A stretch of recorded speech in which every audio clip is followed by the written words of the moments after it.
প্রিয় দর্শকবৃন্দ, আমরা এখন উপস্থিত আছি পেনি মেজর রোডের মাথায় মহান আল্লাহ তাআলার ৯৯ নাম সম্বলিত ও হযরত মহানবী সাল্লাল্লাহু আলাইহি সাল্লামের নাম সম্বলিত দৃষ্টিনন্দন এই ইসলামিক ভাস্কর্যের সামনে।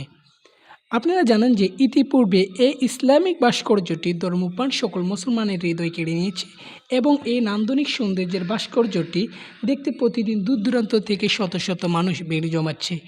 দিনের চেয়ে রাতের আকাশের নিচে জলমল এই ভাস্কর্যটির আলোর ছোঁয়ায় দৃষ্টি কেড়ে নিয়েছে আগত এবং স্থানীয় ধর্মপ্রাণ মুসলমানের।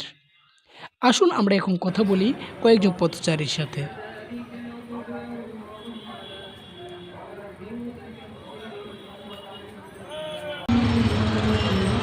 আপনার কাছে ভাস্কর্যটা নির্মাণের ফলে আপনার থেকে কেমন অনুভূতি জাগতেছে? আলহামদুলিল্লাহ, অনেক ভালো লাগতেছে। এত সুন্দর একটা ভাস্কর্য তৈরি করছে, এই কারণে তাকে ধন্যবাদ দেওয়া দরকার। অনেক ভালো লাগতেছে।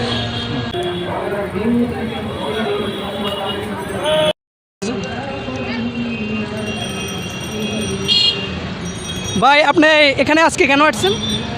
ভাই, আমি চৌদ্দগ্রাম থেকে আসি এটা দেখার জন্য যে আল্লাহ রাসূলের ৯৯টি ভাস্কর্য এখানে লাগাইছে। আলহামদুলিল্লাহ, অনেক খুশি হয়েছি।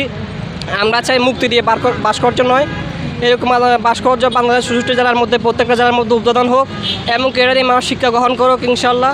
এটা নিয়ে আমরা অনেক আনন্দিত হয়েছি এবং কি বাংলাদেশ সরকারের কাছে আমার একটা আবেদন যে মূর্তির ভাস্কর্য নয় বরং ইসলামিক ভাস্কর্য দিয়ে পুরো বাংলাদেশকে পুরো তুলুন। এটা আমার বাংলাদেশ সরকারের কাছে একটা আবেদন যে বাংলাদেশ ৬৪ জেলার মধ্যে প্রত্যেকটা জেলার মধ্যে যেন ইসলামিক ভাস্কর্য যেভাবে তৈরি হয় ইনশাল্লাহ এটা অনেক ভালো হবে। একটা স্মার্ট বাংলাদেশ গঠন হওয়ার জন্য এটা অনেক যথেষ্ট। আমাদের মুক্তি যে আমরা জায়গায় জায়গায় মূর্তি দিয়ে ভাস্কর্য তৈরি করি এর থেকে আমাদের জন্য ভালো হবে। বাংলাদেশ ৬৪ জেলার মধ্যে আল্লাহ নামের যে ৯৯টি ভাস্কর্য, আলহামদুলিল্লাহ আমরা এটা দেখে অনেক আনন্দিত হচ্ছি যে এই ফেনী জেলার ফেনীর মধ্যে একটা ছোটো জেলার মধ্যে অনেক উন্নত করেছে আলহামদুলিল্লাহ। আমরা ফেনীর মেয়রকে এবং কি ফেনীর যে এমপিকে অনেক সাধুবাদ জানাই যে এত বড় একটা উদ্যোগ নেওয়ার জন্য, যে যিনি এই ভাস্কর্যকে গড়ে তুলেছেন এবং কি বাংলাদেশের প্রত্যেকটা মানুষ এটার প্রতি আকৃষ্ট হয়েছে। আপনারা যারা দেখতে চান আপনারা সবাই ফেনীতে চলে আসেন ইনশাল্লাহ। ফেনী মিজান ময়দান আপনারা ইনশাল্লাহ এটা অনেক উপভোগ করতে পারবেন এবং জিনিসটা অনেক সুন্দর করে সাজিয়েছে। এখানকার স্থানীয় জনসাধারণের কাছে আমরা জানতে পেরেছি যে তারা এই ভাস্কর্য নির্মাণের ফলে তারা খুবই আনন্দিত এবং তারা সরকারের কাছে আবেদন জানায় যে মূর্তি নয় বরং ইসলামিক ভাস্কর্যের মাধ্যমে ফুটে উঠুক বাংলাদেশের প্রত্যেকটি জেলা।